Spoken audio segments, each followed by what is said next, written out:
इस कार्यक्रम के पुण्यार्जक हैं श्रीमती चंदा सरावगी, श्री निर्मल श्रीमती बीना सरावगी, श्री विजय श्रीमती रश्मि सरावगी, श्री शांतिलाल श्रीमती सुमित्रा देवी सरावगी, श्री विजय श्रीमती रश्मि सरावगी, श्री अजय सरावगी, श्रीमती कंचन सरावगी एवं समस्त सरावगी परिवार कोलकाता। उस टीम से यदि कोई हमसे गलती हुई हो चातुर्मास के दौरान तो हम क्षमा प्रार्थी हैं आपसे।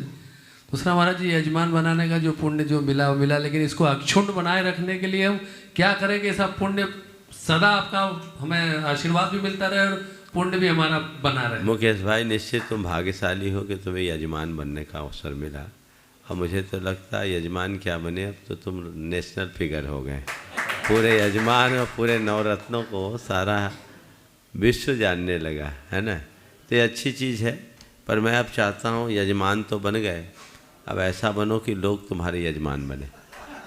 सही फल तो तभी होगा और वही जीवन के लिए बड़ी उपलब्धि होगी। हर मनुष्य को अपने जीवन का यही लक्ष्य रखना चाहिए कि मैं कब संयम धारण करूं, सामान्य को अंगीकार करूं और आवागमन के चक्र से मुक्त हो सकूं। ये पुरुषार्थ यदि करें तो परिणाम बहुत अच्छा आ सकता है। नमस्ते गुरुदेव। कल आपका उज्जैन की तरफ विहार हुआ।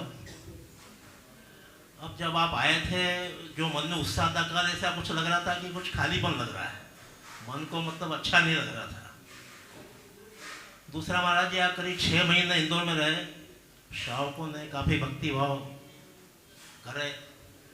उसमें अब मैं ये पूछना चाहता हूँ कि इंदौर के श्रावक आपको कैसे लगे? देखो भाई, और यदि हमें कुछ कमी आपको दिख रही है तो हम उसमें कुछ सुधार कर सकें।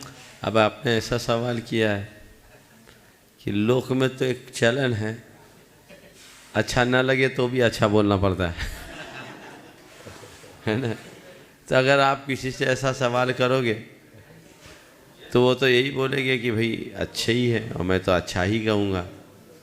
मैं कहना चाहूँगा, ये सवाल मुझसे पूछने की जगह लोग अपने आप से पूछो कि हमें महाराज का प्रवास कैसा लगा। अगर आप लोगों को अच्छा लगा, और न केवल अच्छा लगा, अच्छा लगने से आपका जीवन अच्छा बना, तो समझ लेना महाराज को भी अच्छा लगा। ये बात ध्यान रखना, प्रशंसकों की भीड़ मात्र से साधु प्रसन्न नहीं होते। साधुओं की प्रसन्नता तो धर्म की प्रभावना से होती, और धर्म की प्रभावना केवल बाहर नहीं, भीतर होनी चाहिए। आचार विचार और व्यवहार में परिवर्तन, तो ये घटित हुआ है। और मैं ये कह सकता हूँ कि समाज के सभी वर्गों ने लाभ लिया है, पर मैं आप सबसे इतना ही कहना चाहूँगा कि हमसे मत पूछो कि महाराज इंदौर कैसा लगा। आप अपने दिल से पूछो कि चातुर्मास में हम क्या पाए, हमें क्या मिला। ये यदि हमारी दृष्टि में आएगी, चीज़ें अपने आप सहज हो जाएगी। महाराज जी, आपने कई जगह चातुर्मास करे हैं, मैं वहाँ से कंपैरिजन करना चाहता हूँ कि वहाँ के और यहाँ में क्या फर्क है। इस विषय में मैं पर्याप्त प्रकाश डाल दिया हूँ, अब आगे बढ़ो। नमस्ते। चलिए, अनिल जी जैन, आनंद को पहले करा दो। हाँ, आनंद जी साथ में है। आनंद जी और हर्ष जी भी उपस्थित हो तो वे भी दोनों के अलग अलग हैं। हाँ, तो ये भी गुरुदेव, कोई हट के पूछना। हाँ, तो बिल्कुल हट के। गुरुदेव, मेरा एक क्वेश्चन ऐसा है कि गुरुदेव, उसकी प्रकाश इस बहुत जरूरत है। आजकल ये देखने में आया है कि हर माता जब बच्चों को भोजन कराती है तो वो एक मोबाइल उनके बच्चों को देती है, और वो मोबाइल देख के बच्चे अपना भोजन करते हैं। गुरुदेव, हमने ये देखा है कि वो मोबाइल में या तो चूहे बिल्ली की दौड़ होती है, या ऐसे कार्टून फिल्म होती है जो संस्कारवान नहीं होती। तो गुरुदेव, मेरा ये प्रश्न है कि ऐसा कौन सा ऐप है जिससे ये हमारी सभी माताएं जो बच्चों को आहार चर्या कराए, उनको भोजन कराए, तो ऐसा कौन सा संस्कारवान चीज आए जिससे वो बच्चों को दिखा भी सके और वो जो करना देखिए, आपने बहुत ही ज्वलंत विषय को उठाया है। बहुत सारे अध्ययन ये बताते हैं कि मोबाइल या टीवी देखते हुए भोजन करना भोजन को जहरीला बना देता है, वो हमारे जीवन के लिए खतरनाक है, इससे बचना चाहिए। बच्चों में तो ऐसी आदत पड़ने ही नहीं देनी चाहिए। तो माँ बाप को चाहिए कि बच्चों को ऐसी आदत लगने ही न दें। अपने जीवन के प्रारंभिक क्षणों से ही बच्चों से कहें। अपन लोगों को भी तो माताओं ने भोजन कराया है, लेकिन तब और आज की माता में अंतर है। तब की माँ बच्चों को टाइम देती थी, अब बच्चे से माँ अपना पिंड छुड़ाती है। मोबाइल पकड़ा दिया, बच्चा खेल रहा है, माँ निष्फिक्र। पर वो ऐसा करके ये नहीं सोचती कि वो अपने बच्चों के साथ कितना बड़ा अन्याय कर रही है। माँ भी शत्रु बन जाती है यदि बच्चों को गलत संस्कार मिलते हैं। इसलिए इसके प्रति पूरी जागरूकता होनी चाहिए। बहुत सारे ऐसे लोग हैं जो इन सब चीज़ों का पूर्ण परहेज करते हैं।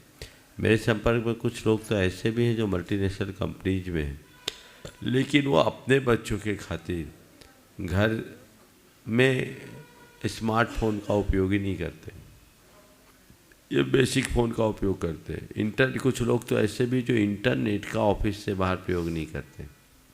कॉल की जितनी ज़रूरत है करें। तो हमको खुद संयत होना पड़ेगा, और हम जब संयत होंगे तभी औरों को संयम का पाठ पढ़ा सकें। ओम। लेकिन गुरुदेव, अब बच्चों को ऐसी आदत हो गई है, लेकिन वो आदत सुधारने में ही सार है। लेकिन चलो, अपने बीच में हर्ष का नहीं है। हाँ, अच्छा, हर्ष जी जैन जो शिरोमणि संरक्षक भी और नहीं धर्म प्रभाव है, सवाल नहीं। अगला बोलो। हाँ, अगला अपने बीच में मंडला से राजकुमार जी जैन LIC के सुपुत्र डॉक्टर संकल्प राज चौधरी जी यहाँ पर उपस्थित है। वे, हाँ डॉक्टर साहब, अपना एक प्रश्न करेंगे और उसके बाद में अनिल जी जैन बोर्डिंग उज्जैन तैयार रहे अपनी टीम के साथ में, ललित जी, आनंद जी और सागर जैन के साथ में।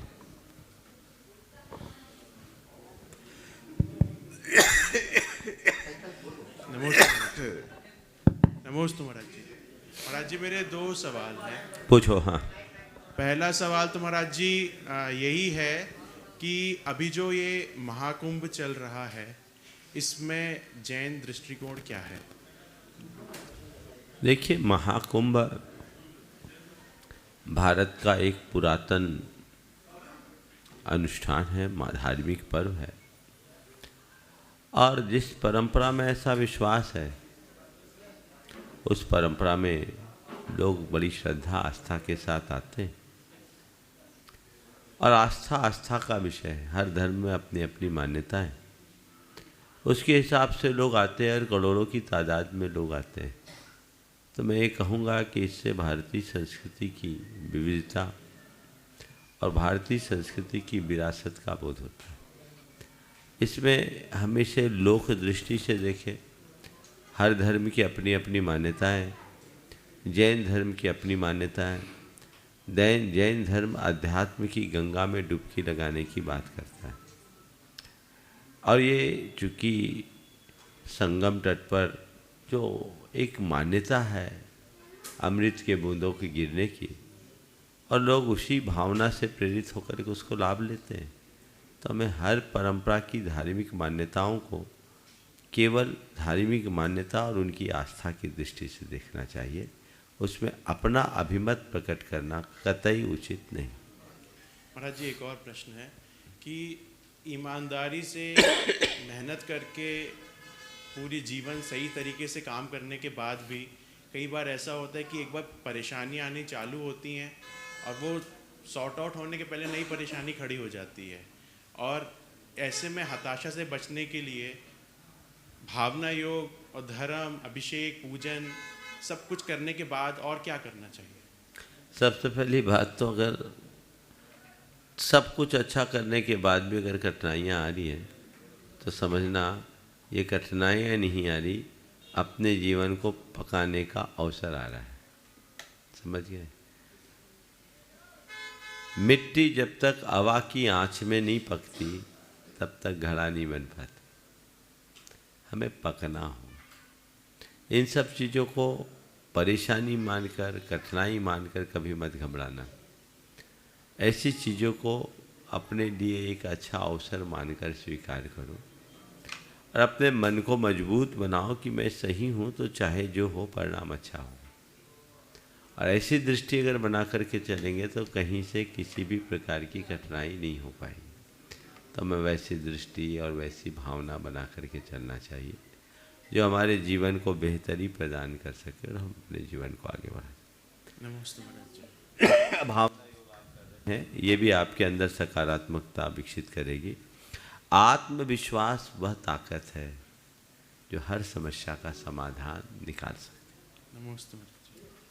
अनिल जी जैन, बोर्डिंग उज्जैन, अपनी टीम के साथ में, और उसके बाद में तैयार रहेंगे गुणायतन जी शिरोमणि संरक्षक राजेश जी टीकमगढ़। अपने गुरुदेव को राजेश का भी नहीं। बारंबार नमस्तु नमस्तु नहीं। नमस्तु नमस्तु। शुल्लक जी को इच्छामी इच्छामी इच्छामी। गुरुदेव, मेरा एक प्रश्न है कि जिस समय जब हमसे किसी जीव की हिंसा हो जाती है तो उसके पश्चाताप के लिए हम क्या समाधान करते हैं? देखिए, पहली कोशिश तो ये होनी चाहिए कि हिंसा हो ही नहीं। हिंसा हो तो तुरंत अपने मन में ग्लानि का भाव होना चाहिए। मन ही मन ये भाव रखना चाहिए कि मुझसे गलती हो गई, हे भगवान यह पाप मिथ्या हो। भगवान के सामने अपनी निंदा ग्रह करिए और पंचेंद्रिय जीव की यदि हिंसा हुई है तो गुरुओं के समक्ष अलग से निवेदन करके प्रायश्चित लेना चाहिए। नमस्ते। आगे योगेंद्र जी बढ़जात्या, नयापुरा उज्जैन, श्रीमती अनूप देवी बढ़जात्या, पारसनाथ दिगंबर जैन मंदिर नयापुरा। सभी सदस्य एक साथ ही हो जाए, उज्जैन वाले, नयापुरा वाले। मुनिश्री के चरणों में त्रिबार नमोस्तु नमोस्तु नमोस्तु। शुल्लक जी के चरणों में त्रिबार इच्छामी इच्छामी। महाराज जी, प्राचीन नगरी अवंतिका उज्जैनी में मुनि प्रमाण सागर जी सत्संग का नगरी के लोग पलक पावड़े बिछाकर आपका आगमन की प्रतीक्षा कर रहे हैं। और उसी प्राचीन नगरी में नयापुरा गौतम मार्ग में जो प्राचीन मंदिर है उसका भी मध्य प्रदेश शासन की योजना में चौड़ीकरण में मंदिर की क्षति पहुंची थी 12 धर्मस्थलों के साथ। तो महाराज जी, आप अपने अल्प प्रवास में उस मंदिर में भी अवश्य पधारें। महाराज जी, मेरा प्रश्न है कि व्यक्ति जीवन में सकारात्मक होते हुए भी नकारात्मक बातें क्यों करता है? देखिए, सकारात्मक होते हुए भी नकारात्मक बातें क्यों करता है, तो ऐसा ही हो गया कि मौन रखने के बाद भी उसे बोलना क्यों पड़ता है कि मेरा मौन है। अरे भाई, मौन है तो तुम्हें बोलने की क्या ज़रूरत है कि मौन है। अगर तुम सकारात्मक होते हुए भी नकारात्मक बातें कर रहे हो तो इसका मतलब ये है कि अभी सकारात्मकता है नहीं। सकारात्मकता की बातें करना और जीवन को सकारात्मक बनाना बड़ा अंतर है। हमें हर बात को बहुत गहराई से उतारना चाहिए। हमारे अंदर के संस्कार कुछ ऐसे बने हुए हैं जो हमें पूरी तरह नकारात्मक बनाते हैं।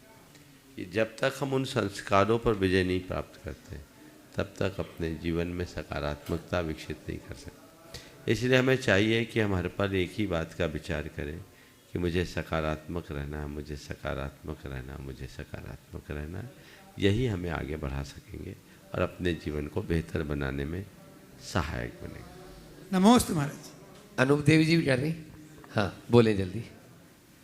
और उसके बाद में तैयार रहेंगे उज्जवल जी जैन, काजू भाई नसिया जी। परम पूज्य श्री प्रमाण सागर जी महाराज, निर्विक सागर जी महाराज, संधान सागर जी महाराज, त्रय गुरुदेव को नमस्तु नमस्तु नमस्तु। शुल्लक जी महाराज को इच्छामी इच्छामी इच्छामी।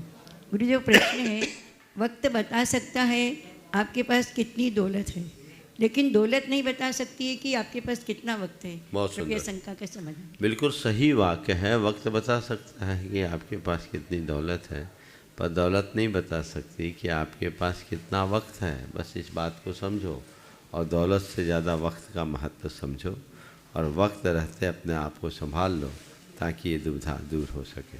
ओ उज्जवल जी जैन, काजू भैया, नसिया जी अपनी टीम के साथ में, और भी आ जाए आलोक भाई और सभी साथ में जो अकेले बोलो चलो। और उसके बाद में अशोक जी जैन, गुना वाले, लक्ष्मी नगर उज्जैन। पूज्य मुनि श्री के चरणों में बारंबार नमोस्तु, समस्त मुनिराजों के चरणों में नमोस्तु, समस्त छुल्लक जी के चरणों में बारंबार इच्छामी।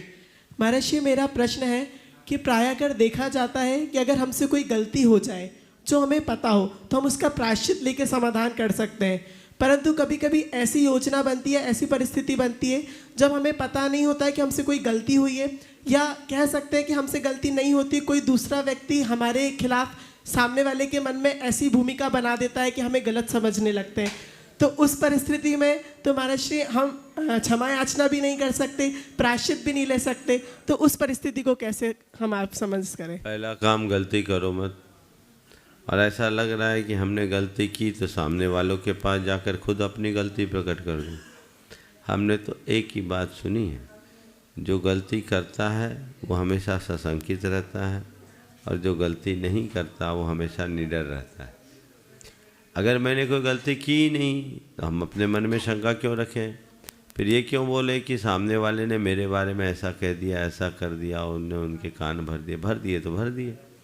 जब मेरी बात आएगी मैं अपनी बात, अपना पक्ष रख दूंगा, निश्चिंता से रख दूंगा। एक रास्ता ये भी है कि यदि अचानक कभी ऐसा लगता है और ये बात यदि अपने से बड़े जनों के सामने है तो उनके समक्ष जाकर अपना हृदय खोल देना चाहिए, अपना पक्ष रख देना चाहिए, ताकि रास्ता वहीं ख़त्म हो जाए, रास्ता वहीं हिसाब पूरा हो जाए और रास्ता साफ हो जाए। महर्षि, एक प्रश्न और था। एक, चलो बोलो। महर्षि, एक समय था जब हनुमान ने अपना सीना चीरा था तो श्री राम दिखाई दिए थे, और आज का यह समय है कि पूरे जैनों का और जन जन का सीना चीर लो, सबके हृदय में आचार्य भगवंती दिखाई देते हैं। तो आचार्य भगवंत का जो प्रथम समाधि दिवस आ रहा है, माशी इंदौर में आपके सानिध्य में 6 माह में हम लोगों ने बड़े बड़े आयोजन करे, परंतु आपका तो इंदौर से विहार हो गया। तो हम इंदौर वासी और पूरे भारतवासी किस प्रकार गुरुदेव के दीक्षा समाधि दिवस को आचार्य गुरुदेव के समाधि दिवस को हम सबको बहुत बृहद पैमाने पे मनाना चाहिए। हम उसके बारे में विमर्श भी कर रहे हैं, प्लान भी कर रहे हैं। उज्जैनी पहुंच करके बताएंगे कि उसे किस रूप में मनाना है। ये बात तय है कि इस बार हम भोपाल जा रहे हैं और भोपाल में आचार्य महाराज के समाधि दिवस को बहुत बृहद स्तर पर मनाया जाएगा। ये पूरा समाधि दिवस के रूप में न मनाकर आचार्य विद्यासागर स्मृति दिवस के रूप में मनाएं, और इसकी एक अच्छी रूपरेखा बनाकर बहुत जल्दी आप लोगों के बीच रखेंगे। नमोस्तु महर्षि। अशोक जी जैन गुणावा लक्ष्मी नगर उज्जैन समस्त ट्रस्टी जन उनके साथ में रहेंगे, और उसके बाद प्रकृति जैन अशोक नगर इंदौर तैयार रहें। त्रय मुनिराजों के चरणों में बार बार नमोस्तु नमोस्तु नमोस्तु। समस्त सुल्लक जी महाराज जी को इच्छामी इच्छामी इच्छामी। महाराज जी 2017 में आचार्य श्री के आशीर्वाद से मुनि श्री समता सागर जी महाराज के सानिध्य में हमने महावीर दिगंबर जैन मंदिर लक्ष्मी नगर का ऐतिहासिक पंच कल्याणक संपन्न, वो भी एक सीमित अवधि में, 1 माह की अवधि में उनके आशीर्वाद से ये कार्य संपन्न हो गया। महाराज जी, आपका अल्प प्रवास है, उस दौरान मेरी आपसे निवेदन है कि आप महावीर मंदिर के दर्शन के लिए अवश्य पधारेंगे, अवश्य पधारेंगे, अवश्य पधारेंगे, और कुछ लक्ष्मी नगर के लिए भी समय देंगे। सवाल करो भाई। मेरा सवाल ये है कि हमने पद्म पुराण का अध्ययन किया, स्वाध्याय किया था, उसमें भगवान रामचंद्र जी का प्रकरण जो है मुनि सुरनाथ भगवान के शासन काल में शुरू हो रहा है, और उस समय जो है रामचंद्र जी के माध्यम से जो है कई हमारे मुनि राजों के उपसर्ग भी दूर हुए हैं, और हमारे यहाँ जैन दर्शन के अनुसार वो मोक्षगामी भी हैं। लेकिन जो वैष्णव संप्रदाय में जो उनको प्रशंसा मिली, ऐसा है, वो जैन दर्शन। ओम देखिए, रामचंद्र जी एक महापुरुष हुए। जैन धर्म में उन्हें सलाखा पुरुष के रूप में परिगणित किया गया। वे 8वें बलभद्र के रूप में जैन परंपरा में आदरित हैं। वे मोक्षगामी हैं, मांगी तुंगी से उनका निर्वाण हुआ। और जैन पद्म पुराण रामचंद्र जी के इसी चरित्र को सविस्तार बताता है। हर परंपरा में अलग अलग मान्यताएं हैं। आप जैन परंपरा की बात करो तो केवल जैन परंपरा की बात करो, और जैन धर्म में अवतारवाद को नहीं माना जाता। जैन धर्म में किसी का अवतार नहीं माना जाता। वो कहा जाता है कि हम जन्म से मनुष्य के रूप में जन्मते हैं और मनुष्य नर से नारायण निरंजन बनता है, भगवान बनता है। तो जैन धर्म अवतारवाद को नहीं मानता, उत्तारवाद को मानता। वैदिक परंपरा में अवतारवाद की मान्यता है, और वहाँ श्री राम को विष्णु के अवतार के रूप में परिगणित किया गया है। और जैन धर्म में उन्हें बलभद्र और बलभद्र को एक नाम भी दिया है, विष्णु। चलिए, नमोस्तु नमोस्तु। आगे प्रकृति जैन अशोक नगर, और उसके बाद में तैयार रहेंगे अक्षय जी सिलवा। ओ अक्षय जी सिलवानी। गुरुदेव के चरणों में बारंबार नमोस्तु नमोस्तु नमोस्तु। छुल्लक महाराज जी के चरणों में इच्छामी इच्छामी इच्छामी। महाराज जी, तन स्वस्थ है, मन प्रसन्न है, आत्मा में लीन होने के लिए क्या करना चाहिए? तन स्वस्थ है, मन प्रसन्न है, तो आत्मा में लीन होने के लिए क्या करें? अगर रूम का टेम्परेचर अच्छा है तो खिड़की दरवाजे बंद करके आराम से सो, कोई डिस्टरबेंस नहीं है, सब कुछ अच्छा है, तन भी स्वस्थ है, मन भी मस्त है। तो सारे विकल्पों को छोड़िए, सारे कनेक्शन खत्म कीजिए और सहज जानिए और देखिए। यही आत्मलीनता का आधार है। आत्मा में लीन होने के लिए कुछ करने की ज़रूरत नहीं है, जो हम कर रहे हैं उससे हटने की ज़रूरत है। आत्मा में डूब जाएंगे, आत्मलीनता अपने आप आएगी। नमोस्तु महाराज जी। अक्षय जी सिलवानी वे अपना प्रश्न करें, और उसके बाद में तैयार रहेंगे मनोज जी अनामिका बाटलीवाल, संरक्षक गुणायतन। नमोस्तु महाराज जी। सभी मुनिराजों को नमोस्तु एवं छुल्लक जियों को इच्छामी। महाराज जी कहते हैं कि जीवन में जो आपने लक्ष्य बनाया है उसको पाने के लिए, या जो भी आप काम सोच रहे हो उसको पाने के लिए एक सही निर्णय लेना पड़ता है। तो महाराज जी, सही निर्णय लेंगे तो ही लक्ष्य पे पहुँचेंगे। महाराज जी, अगर हम सही निर्णय नहीं ले रहे हैं और जो निर्णय लिया तो उसको सही कैसे करें हम? बहुत अच्छा सवाल। ये बात सही है। हमारे जीवन की सफलता में हमारे निर्णय का बहुत महत्वपूर्ण स्थान होता है। सही निर्णय सही परिणाम देता है, और गलत निर्णय से हमें बहुत बड़ी विफलता मिलती है। आपने पूछा है कि हम सही निर्णय नहीं लिए, गलत निर्णय है, तो उसको सही कैसे बनाएं? सबसे पहले तो सही निर्णय लेने की क्षमता अपने भीतर विकसित कैसे करें? सही निर्णय लेने की क्षमता दो आधार पर की जा सकती है। एक खुद के अनुभव से, और दूसरे अनुभवियों के परामर्श से। जिनके पास जीवन का पर्याप्त अनुभव है वे स्वयं के अनुभव से सही निर्णय लेने में सक्षम होते हैं और अपने निर्णय से अपने जीवन को आगे बढ़ाते हैं। स्वयं का अनुभव जब हमारे साथ जुड़ता है तो उसमें सही भी होता है, गलत भी होता है। एक सफलतम व्यक्ति से किसी ने उनकी सफलता का राज जानने के लिए पूछा, आपकी सफलता का रहस्य क्या है? उन्होंने उत्तर दिया, सही निर्णय। सही निर्णय। सामने वाले ने दूसरा सवाल किया, सही निर्णय लेने की क्षमता आपने कैसे पाई? उन्होंने उत्तर दोहराया, अनुभव। फिर तीसरा सवाल किया, आपने ये अनुभव कहाँ से पाया? उन्होंने उत्तर दोहराया, गलत निर्णय। क्या बोला? गलत निर्णय। गलत निर्णय। सामने वाला भौचक रह गया और पूछा, गलत निर्णय से आपने सही निर्णय का अनुभव कैसे पाया?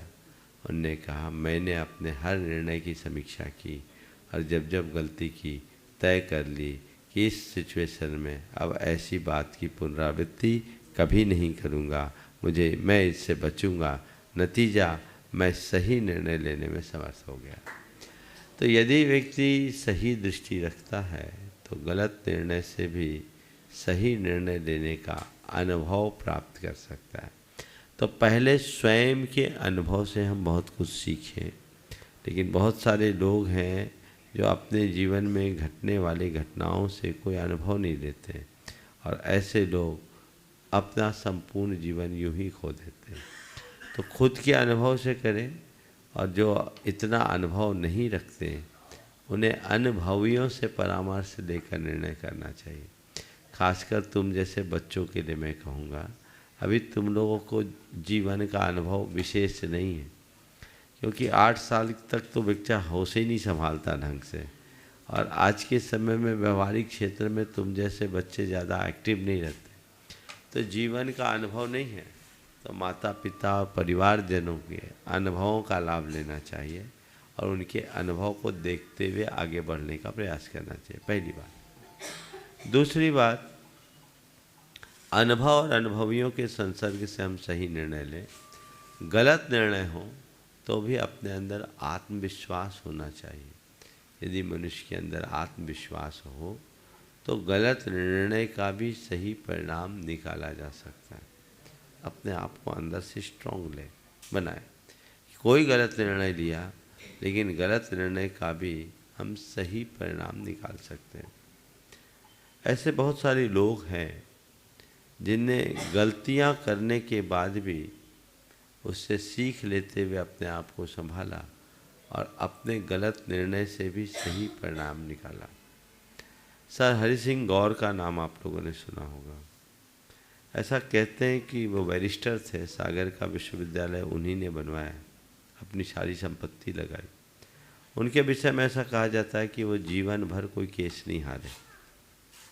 एक बार उनका एक केस था, उस केस में संयोगतः वो फाइल देखे बिना चले गए और अपने ही क्लाइंट के अगेंस्ट आर्गुमेंट करने लगे। उनके क्लाइंट का चेहरा उतर गया, वो घबरा गया और प्रतिपक्षी वकील था, उसका चेहरा खिल गया। ये तो खुद अपने ही हाथों अपनी धज्जियाँ उड़ा रहे। उनका मुंशी घबराया, धीरे से उनकी पतलून खींच के कहा, सर अपन अपने ही अगेंस्ट जा रहे हैं। उन्होंने उसकी बात को अनसुना किया और धारा प्रवाह अपनी बात जारी रखे और अपने ही पक्ष की धज्जियाँ उड़ाते रहे। बात पूरी होने के उपरांत उन्होंने एक गिलास पानी पिया और पानी पीने के बाद कहा, योर ऑनर, अभी तक मैंने जो बातें कही वो मेरा प्रतिपक्षी वकील कहेगा। अभी तक मैंने जो बातें कही ये सब मेरा प्रतिपक्षी वकील कहेगा। अब मैं एक एक करके इनका खंडन करता हूँ।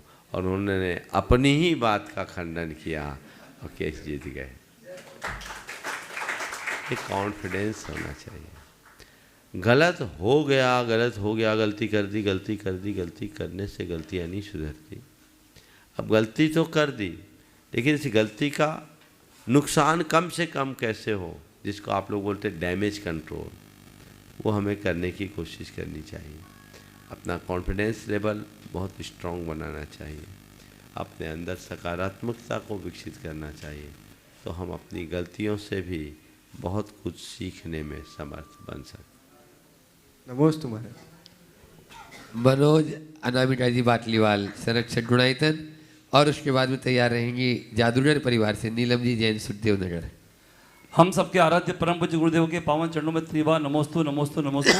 समस्त श्री संघ के पावन चरणों में नमोस्तु नमोस्तु नमोस्तु। इच्छामि इच्छामि इच्छामि। पूज्य गुरुदेव, एक प्राचीन कथा थी खरगोश और कछुए की, जिसमें कछुआ जीत जाता है। उसी तरह हमारे पूर्व के लोग कछुए की चाल चलते थे और अपने आप को उन्होंने सक्षम बनाया और अपने यथास्थान पहुँचे। वर्तमान में आज हर कोई दौड़ रहा है, भाग रहा है, लेकिन हर कोई पहुंच नहीं पा रहा है। ऐसे में क्या करें? देखिए, खरगोश और कछुए की कहानी बहुत पुरानी हो गई है ना। अब उसमें खरगोश तेजी से दौड़ता, कछुआ धीमी गति से चलता। उद्यमशील होने के बाद भी कछुआ जीत गया। लेकिन एक बार ये बात आई कि ये लड़ाई ठीक नहीं। बोले क्यों? अरे खरगोश मैदान में दौड़ता है, पानी में दौड़े तो जाने, और कछुआ पानी में दौड़ता है, मैं धरती में दौड़े तो जाने। बोले क्या होगा? बोले प्रतियोगिता ऐसी होनी चाहिए कि आधे मैदान की आधे पानी की, फिर कौन जीतता है देखो। आधे मैदान की आधे पानी की। ठीक है, दौड़ शुरू हुई। पहले पानी से फिर मैदान की बात थी। कछुआ पानी में तेजी से दौड़ा और मैदान में आके फुदक फुदक के जाने लगा, और खरगोश पानी में ही अटक गया, वो चल नहीं पाया। खरगोश हार गया, कछुआ जीत गया। दूसरी बार पहले मैदान से शुरुआत हुई, फिर पानी आया, तो फिर मैदान में खरगोश तेजी से दौड़ा, अब पानी में फिर वो अटक गया। अब क्या करें? एक जीते एक हारे, एक जीते एक हारे। तो एक बार दोनों ने तय किया, भैया अब ये जीत हार चलता रहेगा, इसको छोड़ो। बोले क्यों? बोले दोनों एक दूसरे के बिना अधूरे, क्या करें, क्यों ना हम लोग दोनों मिल जाएं। और मिल जाएं तो बोले ऐसा करें, मैदान में मैं तुम्हें अपनी पीठ पे बिठा दूंगा और पानी में तुम मुझे अपने पीठ पे बिठा देना। हम दोनों जीत जाएंगे, न कोई हारेगा न जीतेगा। तो बस मैं इतना ही कहता हूँ, जब मैदान हो खरगोश कछुए को अपने पीठ पे बिठा दे, और पानी आए तो कछुआ अपनी पीठ पे खरगोश को बिठा दे, मामला अपने आप ठीक हो जाएगा। और यही जीवन के अनुभव का सार है। इसी को बोलते इंटरडिपेंडेंट सिस्टम। हम एक दूसरे के साथ निर्भरता रखते हैं और इस निर्भरता से ही जीवन को आगे बढ़ा सकते हैं। नमोस्तु भगवान, नमोस्तु भगवान। नीलम जी जैन सुखदेव नगर जादूगर परिवार से, और उसके बाद में महाराज जी से निवेदन। सारंगपुर वाले भी। हाँ हाँ हाँ। मुनिश्री के चरणों में, इंदौर में मुनिश्री का पुनः चतुर्मास हो, इसी भावना के साथ जादूगर परिवार और बावड़ीखेड़ा परिवार की तरफ से त्रिबार नमोस्तु। छुल्लक जी के चरणों में त्रिबार इच्छामि। मुनिश्री, मेरी शंका यह है कि आजकल के समय में पुत्र और पुत्री को समान अधिकार दिया जाता है हर क्षेत्र में, पर देखा जाता है कि जब हमारे पंच कल्याणक होते हैं मंदिरों के, तो वहाँ पर एक सौभाग्यवती स्त्री, उसके बारे में माता पिता होने चाहिए महिला के, और सास ससुर, और पहली संतान पुत्र होनी चाहिए। तो महाराज जी, जिनकी पहली संतान पुत्री है, बेटी है, तो क्या उन्हें ये सौभाग्य प्राप्त नहीं हो सकता? क्या उन्हीं पंडितों से पूछना जो सवाल करते हैं। आ गई समझ में? हाँ हाँ, हमारे सामने तो बनाना ही पड़ता है, ऐसा कुछ नहीं। हाँ बिल्कुल, मौका मिलेगा, तैयारी रखो। नमोस्तु महाराज। विजय जी जैन अध्यक्ष दिगंबर जैन समाज सारंगपुर, वे अपना प्रश्न गुरु चरणों में रखें। नमोस्तु भगवान। त्रय गुरुदेव के चरणों में सकल दिगंबर जैन समाज सारंगपुर की ओर से त्रयोबार नमोस्तु इच्छामि महाराज के चरणों में इच्छामि। गुरुदेव, मेरा प्रश्न थोड़ा सा अलग से है कि मैं पिछले 20-25 वर्षों से नित्य पूजन अभिषेक करता हूँ, और जब मैं शुरुआत मैंने जब मंदिर जी में पूजन अभिषेक की थी, तो 2-3 बुजुर्ग लोग उस समय पूजन अभिषेक करते थे, बाकी लोग दर्शन करके निकल जाते थे, मंदिर सूना हो जाता था उसके बाद से। तो एक निमित्त समझे मैंने प्रयास किया, वो प्रयास करने के बाद बहुत सारे युवाओं को मैंने इस निमित्त जोड़ा। अब मेरा प्रश्न यह है गुरुदेव कि उनको जोड़ तो लिया मैंने, पर उनको जैसे आगे बढ़ाने के लिए मैं उनको जो मार्गदर्शन देता हूँ, या उनके जो विनय सिखाता हूँ, या उनकी जो शुद्धि के लिए बोलने के लिए जो बताता हूँ, उसमें मेरा ध्यान उधर चला जाता है, और मेरा थोड़ा सा ध्यान उन नित्य कर्मों से थोड़ा विलग हो जाता है। तो गुरुदेव, मेरा प्रश्न ये है कि मैं उनको जो सिखा रहा हूँ या आगे बढ़ा रहा हूँ या धर्म में उन्हें आगे कर रहा हूँ, उसका पुण्य मुझे लग रहा है, या मैं ध्यान बराबर नहीं दे पा रहा हूँ, तो मेरा पुण्य कम हो रहा है गुरुदेव। थोड़ा सा दूसरों को धर्म क्षेत्र में आगे बढ़ाना बहुत अच्छा कार्य है और सभी को प्रयास करना चाहिए, लेकिन इससे जो आपका ध्यान भंग होता है उसे सुधारना चाहिए, और उसको सुधारने का एक बड़ा अच्छा तरीका है, अभिषेक करते समय 1-2 दिन में सब समझा दो, और बाद में लोगों से बोलो भैया देखो अभिषेक तो आप लोग बहुत भाव से करते हो, उस समय मैं टोकता हूँ तो आपका भी भाव खराब होता है, मेरा भी भाव खराब होता है, क्यों ना हो अपन अभिषेक के बाद 10 मिनट आपस में बातचीत कर लें, और उस समय उनको आप बता दें कि हम लोग ऐसा करें, हम लोग ऐसा करें, एक क्लास की तरह, तो चीज़ें अपने आप ठीक हो जाएगी। ना आपका ध्यान भंग होगा ना उनका ध्यान भंग होगा, सबको केवल आनंद और आनंद होगा। नमस्ते गुरुदेव, नमस्ते गुरुदेव। स्वर्णिम जैन उत्साही युवा है और ये भी पूरे बिहार में साथ चल रहा है। और उसके बाद में अपने बीच में आज अलवर से अनुज जी अंबिया साउंड यहाँ पर उपस्थित है। वे अपना प्रश्न गुरु चरणों में रखेंगे। हैं अनुज भैया हैं? चलो स्वर्णिम पूछो। महाराज जी के चरणों में नमोस्तु नमोस्तु नमोस्तु। उसके बाद में निमिष जी जैन अजनोद सावेर तैयार रहेंगे। हाँ बोलो। महाराज जी के चरणों में नमोस्तु नमोस्तु नमोस्तु। चुल्लक जी के चरणों में इच्छामी इच्छामी इच्छामी। महाराज जी आपने बहुत बार ये तो बताया है कि गुरु कैसे चुना जाता है, मगर आज मैं पूछना चाहता हूँ महाराज जी कि शिष्य बनने के लिए ऐसा हम क्या करें कि अच्छे शिष्य बन सकें? कुछ मत करो, गुरु को हृदय में बिठा दो, अपने आप अच्छे शिष्य बन जाओ। कुछ करना नहीं पड़ता, समझ गए? गुरु का हो जाओगे तो शिष्य अपने आप बन जाओगे। चलो हाँ। निमिष जी जैन अजनोद सावेर। अनुज कहाँ गए? अजनोद वाले सभी एक साथ हाँ पूरी खड़े हो जाए। और उसके बाद में पहले महाराज जी चिद्रूप सागर जी महाराज जी के पास में माइक पहुंचे थे। अच्छा बोलो आप। हाँ बोलो। नमोस्तु नमोस्तु नमोस्तु महाराज जी। मेरा प्रश्न ये है, व्यापार में स्टाफ और हमसे काफ़ी अनेक अनेक प्रकार के लोग मिलते हैं। सुबह सभी से स्टाफ से इसी क्या प्रार्थना कराए कि दिन भर उनका मन शांत रहे, विचार उच्च रहे और वाणी पे धारण रहे। कुछ न करे 5 मिनट का भावना योग करा दे। सुबह उठ के जो भावना योग करने का कार्यक्रम है कई लोग अपने प्रतिष्ठानों में कराते हैं। बड़ी अच्छी सकारात्मकता बढ़ती है और इसके बहुत अच्छे परिणाम, यदि ये करे तो बहुत अच्छा। नमस्तु नमस्तु नमस्तु महाराज जी। संघ में जो तुल्लक चिद्रूप सागर जी महाराज वे अपना प्रश्न गुरु चरणों में रखें और उसके बाद में महाराज श्री जी से अपन निवेदन करें। पूज्य मुनि त्रय के चरणों में बारंबार महाराज जी के बाद अनुज। महाराज जी कुछ लोग धर्म करते हुए भी सुखी संपन्न देखे जाते हैं और कुछ लोग धर्म नहीं करते, अधर्म करते हुए भी सुखी संपन्न देखे जाते हैं। तो क्या पुण्य में भी कोई भेद होता है जो हमें धर्म की ओर ले जाता है या अधर्म की ओर ले जाता है?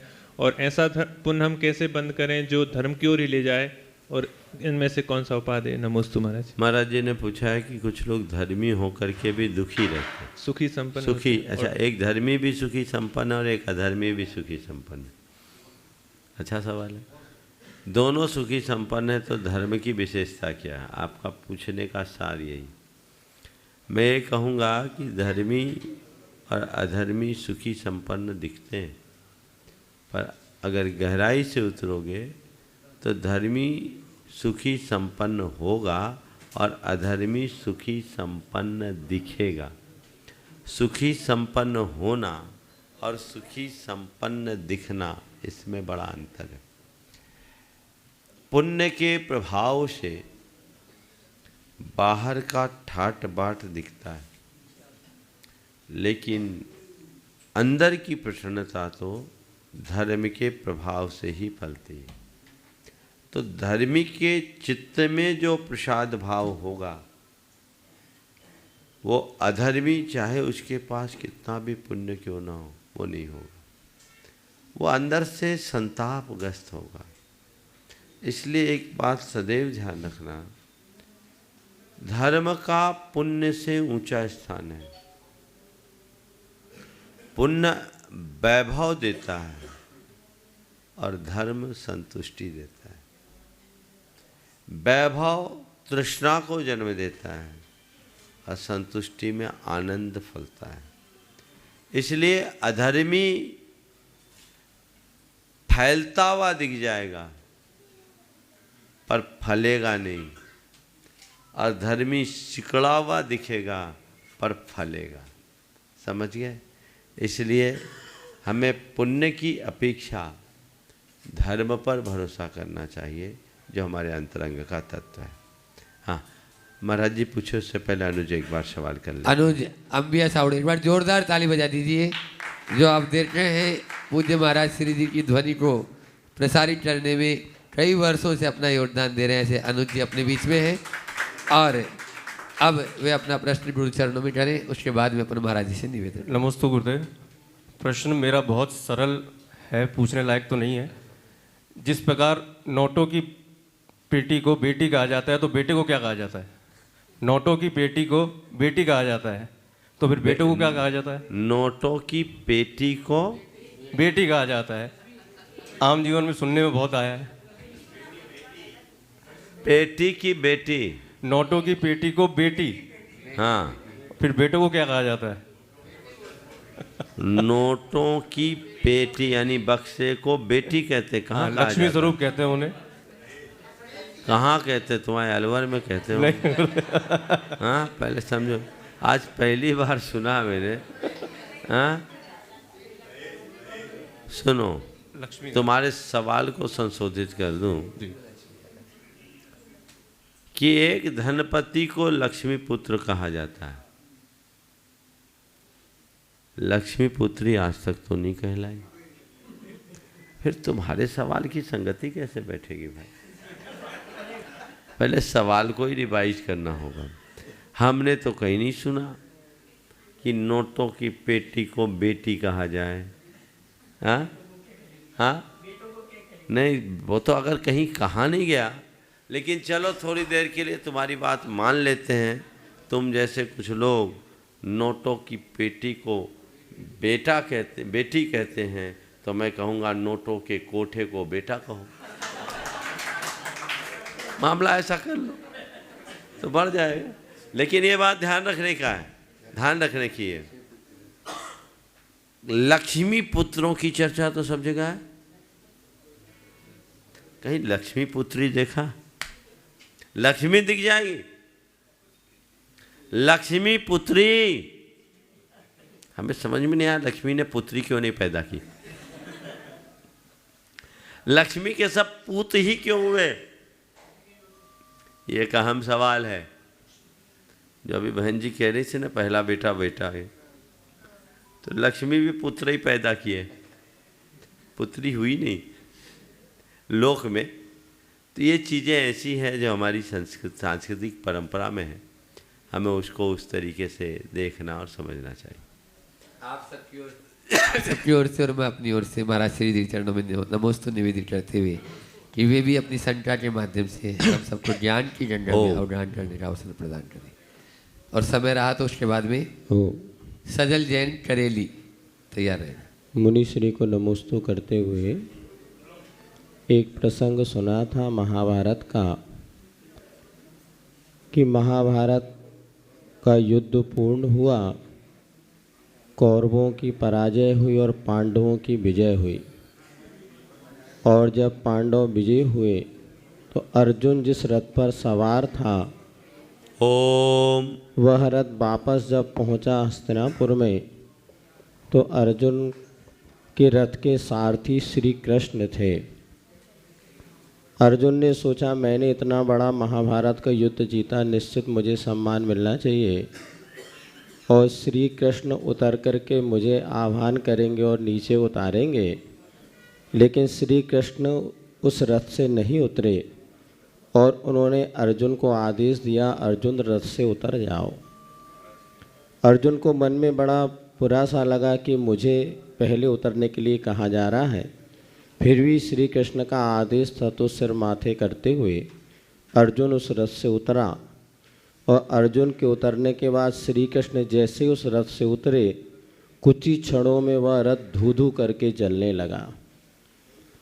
और वह तब अर्जुन को समझ में आया कि मैं सोच रहा था कि मैंने युद्ध जीता, वास्तव में यद्यपि श्री कृष्ण ने कुछ नहीं किया, किंतु यदि श्री कृष्ण जब तक रथ के सारथी बने रहे तब तक कोई भी शक्ति अर्जुन का बाल बाका ना कर सकी।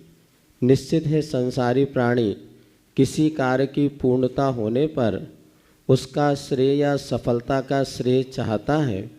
और बहुत से लोगों के प्रश्न सुनकर के हमें लगता है शायद वो चाहते हैं कि महाराज इतना तो कह दे कि आपने बहुत अच्छा कार्य किया और हमारा चातुर्मास सफल करवाया।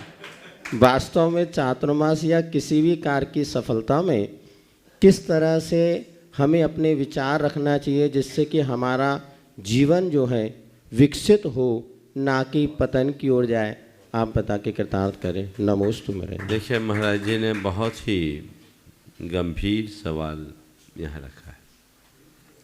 हम सबको बहुत गहराई से चीज़ों को समझना चाहिए। मैं इतना कहूँगा कि हर अर्जुन को समझना चाहिए कि मेरी महाभारत के विजय दिलाने वाले श्री कृष्ण कोई और है। मैं दिख रहा हूँ पर पीछे से कोई और है। मैं तो केवल निमित्त हूँ, करता नहीं। यदि ये भाव हो तो मन में कभी अभिमान उत्पन्न नहीं होता। अपनी उपलब्धियों पर हर्षित होना बुरा नहीं है, लेकिन अपने उपलब्धियों में डूब जाना अच्छी बात नहीं है।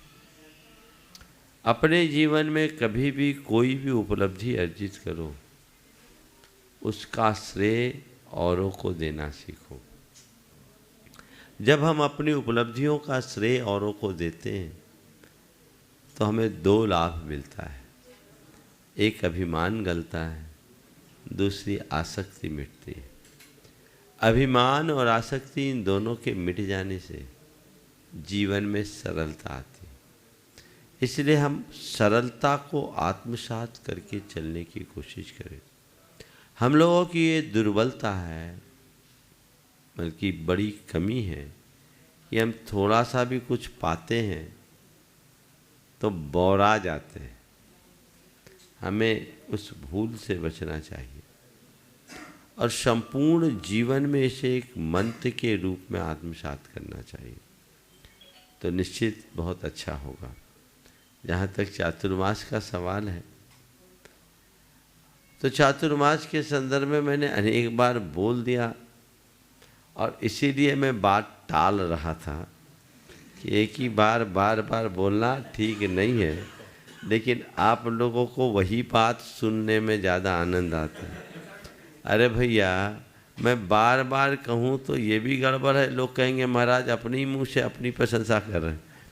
ध्यान रखना, मेरी उपलब्धियों का बखान यदि मुझे करना पड़े तो ये मेरी कमजोरी है, और मैं कुछ पाऊँ, दुनिया मेरा यशोगान करे तो ये मेरी उपलब्धि। हमेशा इसे एक मंत्र के रूप में रखो।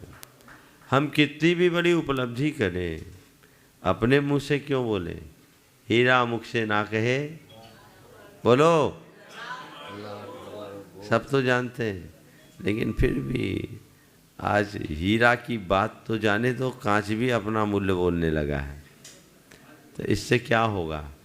और कांच को बोलना ही पड़ता है, लेकिन हम हीरा बने तो कभी हार नहीं पाएंगे।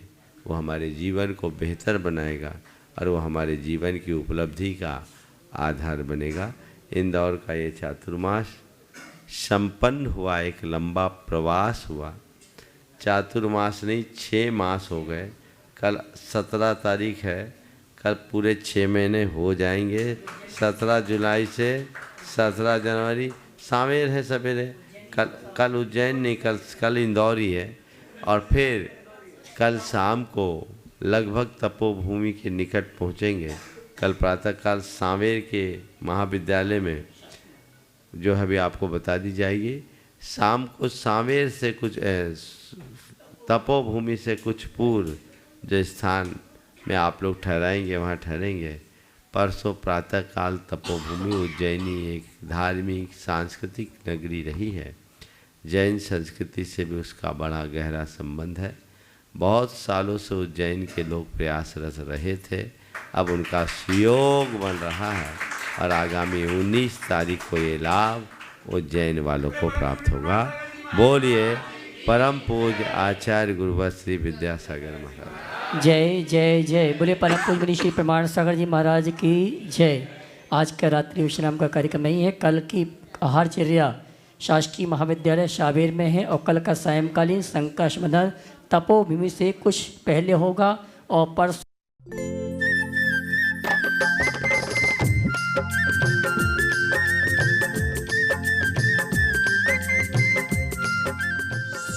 इस कार्यक्रम के पुण्यार्जक हैं श्रीमती चंदा सरावगी, श्री निर्मल श्रीमती बीना सरावगी, श्री विजय श्रीमती रश्मि सरावगी, श्री शांतिलाल श्रीमती सुमित्रा देवी सरावगी, श्री विजय श्रीमती रश्मि सरावगी, श्री अजय सरावगी श्रीमती कंचन सरावगी एवं समस्त सरावगी परिवार कोलकाता।